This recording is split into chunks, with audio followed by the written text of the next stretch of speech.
क्या गब्बसले സകലാണ് ഗബ്ബസ്ലെ കായത്രി സാങ് എല്ലാവരും മറന്നു എന്നുണ്ട് മറാഠിയൊക്കെ.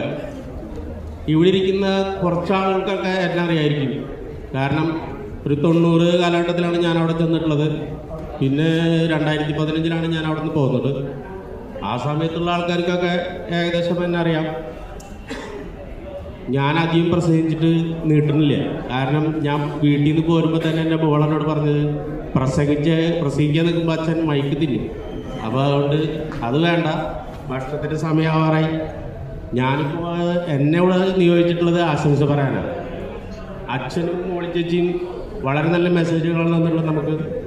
പിന്നെ ശ്രീനിഭായി ആള് ഈ ഗ്രൂപ്പ് തുടങ്ങിയപ്പോൾ ഇത്രയ്ക്ക് സക്സസ് ആവുമെന്ന് ആരും കരുതിയിട്ടുണ്ടായിരുന്നില്ല. ആളത് മുന്നോട്ട് കൊണ്ടുവന്ന് ഇപ്പം നമ്മളെല്ലാവരും ഇവിടെ ഈ സംഗമത്തിൽ വന്ന് സംബന്ധിച്ചു. അതൊരു നല്ല കാര്യമാണ്. പ്രായം കടന്നാലും ഭാവം കടന്നാലും സൗകര്യം എന്നും നിലനിൽക്കുമെന്നാണ് പറയുന്നത്. അതുകൊണ്ട് ഈ സൗകര്യം എന്നും നിലനിൽക്കട്ടെ എന്ന് ഞാൻ ആശംസിക്കുന്നു. അതുപോലെ ഈ പരിപാടിക്ക് പങ്കെടുത്ത നമ്മളെല്ലാ ബോംബെ ഗഡീസിനും ഓണാശംസകൾ നേർന്നുകൊണ്ട് നിർത്തട്ടെ. നന്ദി, നമസ്കാരം.